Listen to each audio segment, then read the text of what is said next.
بسم اللہ الرحمن الرحیم نحمدہ ونصلی علی رسولہ الکریم اما بعد۔ اب رمضان کے آخری دن چل رہے ہیں، 3-4 دن بعد انشاءاللہ عید ہو جائے گی۔ اللہ تعالی ہمیں باقی دنوں سے فائدہ اٹھانے کی توفیق عطا فرمائے۔ حدیث میں آتا ہے، یہ حدیث پہلے بھی بتائی جا چکی ہے، حدیث کا مفہوم ہے کہ حضرت جبرائیل علیہ السلام نے ایک دعا مانگی اور نبی کریم صلی اللہ علیہ وسلم نے اس پہ آمین کہا، اور دعا یہ تھی کہ نامراد ہو جائے وہ شخص جس نے رمضان کے مہینے کو پایا اور اپنی مغفرت نہیں کروائی، یعنی یہ 30 جو دن تھے ان کو ایسے استعمال کیا کہ اس نے فائدہ نہیں اٹھایا بلکہ نقصان اٹھا لیا۔ تو حضرت جبرائیل علیہ السلام نے یہ دعا فرمائی اور نبی کریم صلی اللہ علیہ وسلم نے آمین کہا۔ اس میں کوئی بھی شک نہیں ہے کہ یہ دعا قبول نہیں ہوگی۔ تو جس نے بھی اس مہینے کا فائدہ نہیں اٹھایا وہ نامراد ہو گیا، یا دوسرے الفاظ بھی آتے ہیں کہ ہلاک ہو گیا۔ ابھی سر یہ رمضان کا مہینہ کی مثال ایسے ہے جیسے ایک ریس ہوتی ہے، میراتھن کہلاتی ہے۔ تو میراتھن ریس اس طرح ہوتی ہے کہ وہ بہت لمبی دوڑ ہوتی ہے، کوئی 15 کلومیٹر، 20 کلومیٹر، 26 کلومیٹر، اتنی لمبی ریس ہوتی ہے، اور اس میں جو لوگ شامل ہوتے ہیں وہ بہت سارے ہوتے ہیں۔ جیسے عام ریس ہوتی ہے اس میں کوئی 10-15 لوگ ہوتے ہیں، لیکن میراتھن جو ریس ہوتی ہے اس میں سینکڑوں لوگ ہوتے ہیں۔ تو وہ شہر میں کسی سڑک پر شروع ہوتی ہے اور کسی دوسری سڑک پر جا کر ختم ہوتی ہے۔ تو اب سوال یہ ہے کہ جب اتنی لمبی یعنی 20 کلومیٹر دوڑنا ہے یا 25 کلومیٹر دوڑنا ہے تو یہ تو بہت ہی مشکل کام ہے، اس میں اتنے لوگ کیوں شامل ہوتے ہیں؟ تو اس میں جو لوگ شامل ہوتے ہیں، پھر میراتھن کی ریس میں ہوتا یہ ہے کہ جیسے سینکڑوں لوگ شامل ہوئے، پھر تھوڑی دیر میں اکثر اس میں سے نکل گئے، پھر آگے جا کے اور نکل گئے، تو یہ چلتے چلتے کوئی چند ایک لوگ رہ جاتے ہیں، 5-6 لوگ یا 10 لوگ رہ جاتے ہیں جو ریس کو مکمل کر پاتے ہیں۔ تو رمضان کی مثال بھی اسی طرح ہے کہ یہ 30 دن کی محنت ہے، 30 دن مسلسل محنت کرنی ہے۔ اب اس میں ہوتا یہ ہے کہ پہلا جب رمضان آیا تو بہت لوگ مسجد میں آ گئے اور بڑا جوش اور جذبہ دیکھا جا رہا ہے۔ اگلے دن تھوڑے سے کم ہو گئے اور آہستہ آہستہ اور کم ہونے شروع ہو گئے۔ پھر تراویح پڑھی جا رہی ہے تو تراویح میں بہت سارے لوگ آئے لیکن آہستہ آہستہ کم ہونے شروع ہو گئے۔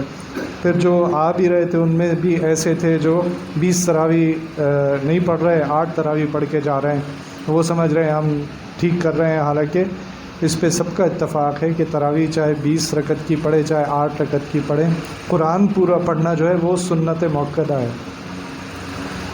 تو اپنے آپ کو قرآن سے محروم کر دینا اور پھر سمجھنا کہ ہم صحیح کر رہے ہیں، تو حالانکہ علماء اس پہ متفق ہیں کہ قرآن پورا پڑھنا چاہیے، چاہے 20 پڑھیں چاہے 8 پڑھیں۔ تو اس طرح لوگوں نے اپنا نقصان کیا۔ تو یہ جو وقت میں یا کسی بھی چیز میں برکت ہوتی ہے، یہ برکت کیا ہوتی ہے؟ برکت یہ ہوتی ہے کہ آپ اس چیز سے اگر فائدہ اٹھا رہے ہیں اور وہ چیز آپ کو فائدہ پہنچا رہی ہے تو اس میں برکت ہے، اور وہ چیز اگر فائدہ نہیں پہنچا رہی یا نقصان پہنچا رہی ہے تو بے برکتی ہو گئی۔ تو رمضان ایک ایسا مہینہ اللہ تعالیٰ نے دیا تھا جو برکت سے بھر کے بھیجا تھا، جس میں برکت ہی برکت تھی، جس کے ایک ایک لمحے میں برکت تھی۔ تو وہ تو اللہ تعالیٰ نے آپ کو دے دی تھی کہ یہ لو، یہ رمضان کا مہینہ ہے، اس میں برکت ہی برکت ہے، لیکن آپ نے کیا کیا؟ آپ نے اس کو ٹھکرا دیا اپنے اعمال کے ذریعے، کہ آپ نے اس کو قبول ہی نہیں کیا، تو پھر آپ نے اس برکت سے فائدہ نہیں اٹھایا بلکہ اپنے اعمال میں بے برکتی ڈال دی۔ تو اب کس طریقے سے ہوتا ہے یہ؟ ایک تو آپ کے سامنے ذکر کر دیا، پھر یہ کہ عبادت آپ کے 24 گھنٹے عبادت ہیں۔ عام حالات میں آپ نماز میں ہی عبادت میں ہوتے ہیں، لیکن جب آپ نے روزہ رکھ لیا تو اب آپ عبادت میں ہی ہیں، آپ کا پیٹ خالی ہے یا آپ اللہ کے حکم پر عمل کر رہے ہیں، تو مسلسل عبادت ہے۔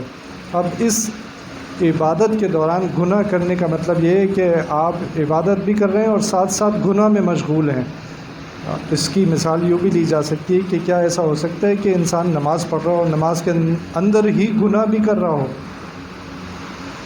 تو کتنی افسوس کی بات ہوگی کہ انسان کسی عبادت کے اندر گناہ میں مشغول ہو۔ تو ہم بھی یہی کرتے ہیں کہ رمضان آ گئے، اب بہت ہی احتیاط کرنی تھی، لیکن یہ کہ روزہ بھی رکھا ہوا ہے، ساتھ ساتھ گناہ بھی ہو رہے ہیں، جھوٹ بھی بولا جا رہا ہے، غیبت بھی ہو رہی ہے، لوگوں کو تکلیف بھی پہنچائی جا رہی ہے، اور اسی طرح بد نظری کی جا رہی ہے، دھوکہ دیا جا رہا ہے۔ تو یہ سارے گناہ جو ہیں عبادت کے دوران ہو رہے ہیں، یہ کتنی بدقسمتی کی بات ہے۔ پھر یہ کہ آہستہ آہستہ نماز میں آنے والے لوگ کم ہو گئے۔ پھر ایک دن آ گیا جس دن ختم قرآن تھا، جیسے ہمارے یہاں 25 روزہ تراویح تھی، تو 25 روزہ تراویح یا جو بھی تھی مکمل ہوئی، اور آپ سمجھے آپ کامیاب ہو گئے اور آپ مسجد سے غائب ہو گئے، حالانکہ یہ کتنا بڑا نقصان ہے۔ تو سب سے زیادہ جو ناکام ہوگا وہ ہوگا جو قریب پہنچ کے ناکام ہو گیا۔ وہ جس طرح ریس میں ہے کہ آپ نے بہت محنت کی، 25 کلومیٹر کی ریس تھی، 24 کلومیٹر 24.5 کلومیٹر کیے اور آپ باہر نکل گئے، ہمت ختم ہو گئی آپ کی، تو کتنی بڑی ناکامی ہو گئی۔ اسی طرح آپ نے 25 تراویح پڑھ لی، اب چند دن باقی تھے، وہ بھی تراویح کے ہی تھے، وہ بھی ضروری تھے، سنت موقدہ تھی کہ آپ پورے رمضان تراویح پڑھتے، لیکن آپ نے سمجھا کہ آپ کامیاب ہو گئے اور آپ نے یا ہمت ہار دی اور آپ مسجد سے چلے گئے اور پھر مسجد میں نظر آنا بھی بند ہو گئے۔ تو یہ کتنی بڑی ناشکری ہو گئی، کتنی بڑی بے برکتی ہو گئی۔ اس سے بھی بڑھ کے یہ کہ آپ نے چلے 30 دن پورے کر لیے، لیکن جیسے ہی عید کا دن آیا آپ مسجد سے غائب، آپ دوبارہ ویسی ہی زندگی گزار رہے ہیں جیسے پہلے گزار رہے تھے، کوئی فائدہ نہیں ہوا۔ اس رمضان کا مقصد یہ تھا کہ آپ کو فائدہ ہوتا، آپ کے پہلے شوال سے آپ کی زندگی میں تبدیلی آتی ہے، آپ کا کچھ اللہ سے تعلق پیدا ہوتا، لیکن اسی طرح بے تعلق ہو گئے اللہ تعالیٰ سے جیسے پہلے بے تعلق تھے، لا تعلقی کا اظہار کر دیا۔ تو یہ سب باتیں کیا ہو گئیں کہ اچھا، ایک اور بڑی بات یہ ہے کہ چاند رات آ گئی، اب آپ چلے گئے بازار اور وہاں آپ نے کئی گھنٹے اپنے، اللہ تعالیٰ کی حدیث میں آتا ہے کہ ناپسندیدہ جگہوں میں سب سے ناپسندیدہ جگہ جو ہے وہ بازار ہے، اور پسندیدہ ترین جگہ کون سی ہے؟ مسجد۔ تو آپ نے پورے رمضان اللہ تعالیٰ کی پسندیدہ ترین جگہ میں گزارا، اور پھر رمضان ختم ہوا تو آپ ناپسندیدہ ترین جہاں گناہوں کی بھرمار ہے وہاں پہنچ گئے۔ اور آج کے دور میں تو بہت ہی زیادہ ہے، کیونکہ عورتیں جس طریقے سے آتی ہیں اور جس طرح رمضان بھرے ہوئے ہوتے، بازار بھرے ہوئے ہوتے ہیں لوگوں سے، تو اب آپ بازار پہنچ گئے اور آپ نے ساری محنت پہ پانی پھیر دیا، کتنا بڑا اپنا نقصان کر دیا۔ پھر ہمیں یہ بھی سمجھ نہیں آتی کہ اصل اہمیت یا یہ کہ زیادہ اہمیت کس چیز کی ہے، کس عمل کی ہے۔ کیا عید کی نماز اصل اہمیت رکھتی ہے؟ اہمیت ضرور رکھتی ہے، اس میں ضرور جانا چاہیے، لیکن کس نماز کی زیادہ اہمیت ہے؟ فجر کی نماز کی، ظہر کی نماز کی، عصر کی نماز؟ یہ جو فرض نمازیں ہیں ان کی اہمیت سب سے زیادہ ہے۔ اگر کسی نے فرض نہیں پڑھی اور عید کی نماز میں پہنچا ہے یہ سمجھ کے کہ اصل عید ہے، عید کی نماز ہے، تو وہ بڑی غلط فہمی میں مبتلا ہے۔ اگر کسی نے عید کی نماز تو پڑھ لی لیکن باقی نمازیں چھوڑ دیں تو پھر اس نے اپنا بہت بڑا نقصان کر دیا۔ یعنی نقصان کے حوالے سے اگر دیکھا جائے تو فرض نماز کو چھوڑنا بڑا نقصان ہے، اور عید کی نماز کو چھوڑنا اتنا بڑا نقصان نہیں ہے۔ میں یہ نہیں کہہ رہا کہ چھوڑ سکتے ہیں، ہرگز نہیں چھوڑیں، لیکن اس بات کو سمجھانا چاہ رہا ہوں کہ فرض نمازیں بہت زیادہ اہمیت رکھتی ہیں، اور مردوں کے لیے مسجد میں نماز پڑھنا بہت سے علماء کے نزدیک فرض کے ہی درجے میں آتا ہے۔ تو ان علماء کے نزدیک تو گھر پہ نماز ہی نہیں ہے، فرض کے ہی درجے میں رکھتی ہے، کیونکہ قرآن شریف میں اللہ سبحانہ و تعالیٰ نے وَارْكَعُوا مَعَ الرَّاكِعِينَ فرمایا ہے، کیونکہ قرآن شریف میں یہ فرما دیا کہ رکوع کرنے والوں کے ساتھ رکوع کرو، تو اس کا مطلب یہ ہو گیا کہ جماعت ہی سے نماز پڑھنی ہے، اکیلے میں جو ہے وہ اس حکم پہ عمل نہیں ہوگا۔ تو بہرحال یہ مہینہ بہت ہی اہم ہے، اس کے ختم ہونے کے قریب جب ہم پہنچ گئے تب ہمیں 2-3 کام کر لینے چاہیے۔ وہ یہ کہ ایک تو ہم اپنی جو بھی عبادات ہم نے کر لی، ہمیں بھی معلوم ہے، مجھے اپنا معلوم ہے، باقی سب کو اپنا معلوم ہے کہ ان عبادات میں ہم کتنے حاضر تھے، ہمیں کتنا احساس تھا۔ ہم تراویح جب پڑھ رہے تھے تو ہم قرآن کی طرف کتنے متوجہ تھے، ہم جب پورا دن روزے میں گزار رہے تھے تو اللہ تعالیٰ سے ہمارا کیسا تعلق تھا، یہ ہم میں سے ہر کوئی جانتا ہے۔ تو کیونکہ ہم میں سے ہر کوئی جانتا ہے کہ یہ کوئی بہت اچھا کام نہیں کیا ہم نے، تو ہمیں اس پہ استغفار کرنی چاہیے، اللہ تعالیٰ سے معافی مانگنی چاہیے کہ ہم وہ حق ادا نہیں کر سکتے، کر بھی نہیں سکتے، لیکن جتنا کر سکتے تھے اتنا بھی ادا نہیں کیا، تو اللہ سے معافی مانگنی چاہیے۔ اور اللہ تعالیٰ معاف کرنے والے ہیں، جو بھی ہم آج کل دعا مانگ ہی رہے ہوں گے اللہم انک عفو کریم، کہ اللہ تعالیٰ آپ کو معافی پسند ہے، آپ مجھے معاف کر دیجئے، تو اللہ تعالیٰ ہمیں معاف کر دیں گے۔ لیکن ساتھ ساتھ شکر بھی ادا کریں، کیونکہ یہ جو کچھ کر لیا یہ بھی اللہ تعالیٰ کے فضل سے ہی تھا، اللہ تعالیٰ کی توفیق سے ہی تھا۔ کتنے لوگ ہیں جو کہ روزے بھی نہیں رکھ رہے ہوں گے، کتنے لوگ ہیں جنہوں نے نماز بھی نہیں پڑھی ہوگی اس مہینے میں، لیکن اللہ تعالیٰ نے ہمیں توفیق دی، ہم نے نماز پڑھی، ہم نے روزہ رکھا، ہم نے قرآن شریف پڑھا، ہم نے تراویح پڑھی، یہ سب اللہ تعالیٰ کا فضل تھا، اللہ تعالیٰ کی توفیق تھی۔ اس پر ہمیں اللہ تعالیٰ کا شکر ادا کرنا چاہیے، اور شکر ادا کرنے کا فائدہ یہ ہوتا ہے کہ اللہ سبحانہ وتعالیٰ خود ہی فرماتے ہیں قرآن شریف میں لَإِن شَكَرْتُمْ لَأَزِيدَنَّكُمْ، کہ اگر تم شکر ادا کرو گے تو میں اور بڑھا دوں گا، اور بڑھا دوں گا، یعنی جو تم نے محنت کی ہے اس محنت کی اور زیادہ توفیق دوں گا۔ رمضان میں تم نے جو محنت کی اس کا تمہیں انعام یہ ملے گا کہ تمہیں اور زیادہ اپنے قریب بھی کر دوں گا اور آگے بھی محنتوں کی توفیق دوں گا۔ تو یہ اچھا، پھر یہ کہ اب ہم پورے رمضان یہ بات کرتے رہے کہ رمضان کا مقصد خالی پیٹ رکھنا نہیں ہے، پیاسا رہنا نہیں ہے، اللہ کا حکم اس لیے نہیں ہے، اللہ کا حکم اس لیے ہے جو اللہ تعالیٰ نے خود بتا دیا قرآن شریف میں کہ تاکہ تم تقوی حاصل کر لو۔ اور تقوی کیا تھی؟ تقوی یہ ہے کہ مجھے اس بات کا احساس ہو جائے کہ اللہ سبحانہ وتعالیٰ مجھے دیکھ رہے ہیں۔ یہ احساس اگر مجھے رمضان میں تھا اور رمضان کے بعد نہیں تھا تو پھر تقوی حاصل نہیں ہوا۔ اور رمضان تو تھا ہی اس لیے کہ ایک حدیث میں آتا ہے کہ نبی کریم صلی اللہ علیہ وسلم نے فرمایا کہ حدیث کا مفہوم ہے کہ نماز ایسے پڑھو جیسے تم اللہ کو دیکھ رہے ہو، نماز ایسے پڑھو جیسے تم اللہ کو دیکھ رہے ہو، اور اگر ایسا نہیں کر سکتے تو کم از کم یہ تصور کرو کہ اللہ تمہیں دیکھ رہے ہیں۔ تو یہ تو ہم کر سکتے ہیں نا کہ ہمارا نماز میں یہ خیال ہو کہ اللہ تعالیٰ مجھے دیکھ رہے ہیں۔ تو ایک بزرگ ڈاکٹر عبدالحی رحمہ اللہ سے کسی نے کہا کہ حضرت مجھے مقام احسان حاصل ہو گیا، یعنی مجھے نماز میں یہ مقام حاصل ہو گیا کہ مجھے ہر وقت اس کا احساس ہوتا ہے کہ اللہ مجھے دیکھ رہے ہیں۔ تو ڈاکٹر عبدالحی رحمہ اللہ نے فرمایا کہ انہیں دعا دی کہ اللہ کرے تمہیں یہ مقام پوری زندگی میں حاصل ہو جائے۔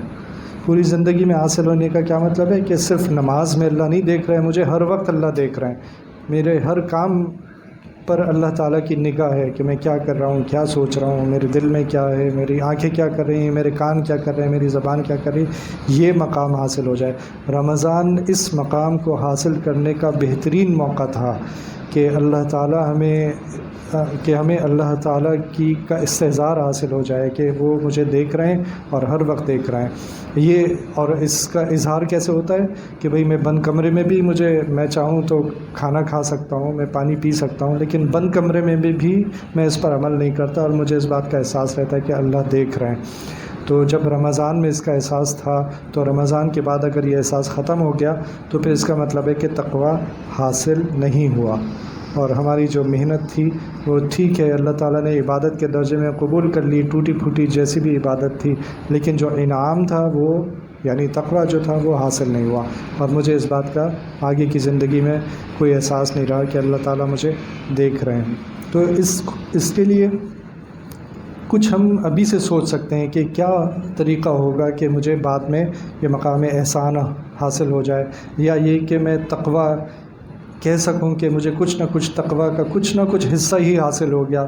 اس کی کوئی نہ کوئی ترتیب اگر ہم ابھی سے بنا لیں تو انشاءاللہ بعد کی زندگی میں آہستہ آہستہ تبدیلی آنی شروع ہو سکتی ہے۔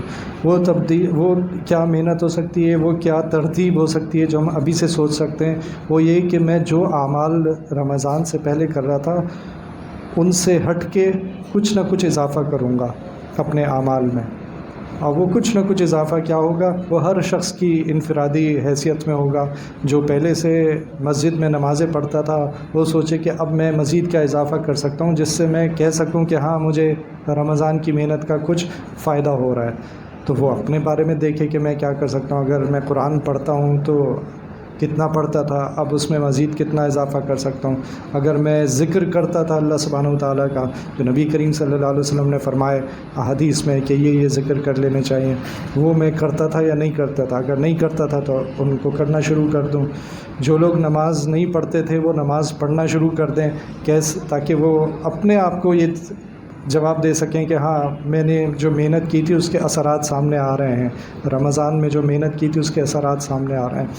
جو لوگ گھر پہ نماز پڑھتے تھے وہ مسجد میں آنا شروع کر دیں اور باقاعدگی سے جماعت کے ساتھ نماز پڑھیں۔ جو لوگ جماعت سے نماز تو پڑھتے تھے لیکن فجر کی نماز میں غائب ہوتے تھے، اس وقت ان سے نہیں اٹھا جاتا تھا، تو وہ یہ عہد کریں کہ آئندہ میں فجر کی نماز جو ہے وہ مسجد میں پڑھوں گا۔ تو یہ ہر کوئی اپنے حساب سے دیکھے کہ میں اگر اپنے آپ کو جواب دوں تو کم از کم میں اس قابل ہوں کہ میں کہہ سکوں کہ ہاں کچھ نہ کچھ میں نے رمضان سے لے کے واپس آیا ہوں۔ یہ نہیں ہوا کہ میں رمضان سے نامراد واپس لوٹا، اور اللہ نہ کرے وہ جو حدیث جبرائیل علیہ السلام والی ہے تو میں ان نامراد لوگوں میں سے ہو جاؤں جنہوں نے رمضان سے کوئی فائدہ نہیں اٹھایا بلکہ بھوکے پیاسے رہنے کے علاوہ کچھ حاصل نہیں کیا۔ ایک حدیث میں یہ بھی آتا ہے کہ اللہ سبحانہ وتعالیٰ کو، حدیث کا مفہوم ہے کہ انسان کے بھوکا پیاسے رہنے کی کوئی ضرورت نہیں ہے۔ تو بس دوبارہ سے یہی بات کہ ہم اگر رمضان سے فائدہ اٹھانا چاہتے ہیں اور تقوی حاصل کرنا چاہتے ہیں تو ابھی سے کچھ چیزیں سوچ لیں کہ میں کیا کروں گا رمضان کے بعد، میری زندگی میں کیا تبدیلی آئے گی، کیا بہتری آئے گی۔ اس رمضان سے کچھ نہ کچھ بہتری آنی تھی۔ جیسے گاڑی ہوتی ہے، اس کی سروس ہوتی ہے، ہر کچھ مہینوں کے بعد گاڑی کی سروس ہوتی ہے، اس کے بعد وہ بہتر چلنا شروع ہو جاتی ہے، اس کا مائلیج بھی بہتر ہو جاتا ہے، اس کی صفائی بھی بہتر ہو جاتی ہے، ہر لحاظ سے بہتری آ جاتی ہے۔ لیکن یہ بھی ہماری سروس کا مہینہ تھا کہ ہمارے اوپر گناہوں کا غبار چڑھ گیا تھا، ہم نے اپنی زندگی میں بہت سارے گناہ کیے، تو اللہ تعالیٰ سے غفلت بھی ہو گئی، گناہوں والی زندگی بھی ہو گئی۔ تو 30 دن ہم نے ایسے گزارے جس میں ہماری صفائی ہو گئی، ہماری سروس ہو گئی، اور اب اگر بعد میں وہی غبار چڑھا رہا ہمارے اوپر تو اس کا مطلب ہے یہ سروس ہم نے صحیح نہیں کروائی اپنی۔ تو اگر سروس کرائی ہوگی تو اس کے ثمرات، اس کے پھل ہمیں بعد میں ملنے شروع ہو جائیں گے، اور ہم ذرا کوشش کریں کہ آج ہی سے سوچ کر اس پر عمل کرنا شروع کر دیں ہم کیا محنت کریں گے رمضان کے بعد۔ اللہ تعالیٰ ہم سب کو عمل کی توفیق عطا فرمائے۔ ربنا تقبل منا انك انت السميع العليم وتب علينا انك انت التواب الرحيم۔ الہ العالمین اطاعت کی خوب توفیق عطا فرمائیے، گناہ اور برائی سے بچائیے، ہر قدم پر نبی کریم صلی اللہ علیہ وسلم کی پیروی کی توفیق عطا فرمائیے، ضالین اور مغضوبین کی پیروی سے بچائیے۔ یا اللہ رمضان میں تقوی کی جو کوشش کی، یا اللہ اس کے ثمرات حاصل کرنے کی توفیق عطا فرمائیے۔ یا اللہ بعد والی زندگی رمضان سے پہلے والی زندگی سے بہتر کرنے کی توفیق عطا فرمائیے۔ یا اللہ یہ ہماری عبادات کو قبول فرمائیے۔ یا اللہ چھوٹی موٹی کوشش تھی اس کو قبول فرمائیے۔ یا اللہ فلسطین کے مسلمانوں کی مدد فرمائیے۔ یا اللہ آپ ان کے لیے کافی ہو جائیے۔ یا اللہ ان کا ملک آزاد کر دیجیے، جو ان پر ظلم کر رہے ہیں ان پر اپنا عذاب نازل فرمائیے۔ یا اللہ اسرائیل کے دھبے کو دنیا کے نقشے سے مٹا دیجیے۔ یا اللہ ان کو نیست نابود کر دیجیے، جو ان کی مدد کر رہے ہیں ان پر بھی اپنا عذاب نازل فرمائیے۔ یا اللہ ہمیں فلسطینی بھائیوں کے دکھ درد کو سمجھنے کی توفیق عطا فرمائیے، اور ان کی مدد کرنے اور ان کے لیے دعاؤں کرنے کی توفیق عطا فرمائیے۔ وصلی اللہ تعالی علی خیر خلقہ محمد وعلی آلہ واصحابہ اجمعین، آمین برحمتک یا ارحم الراحمین۔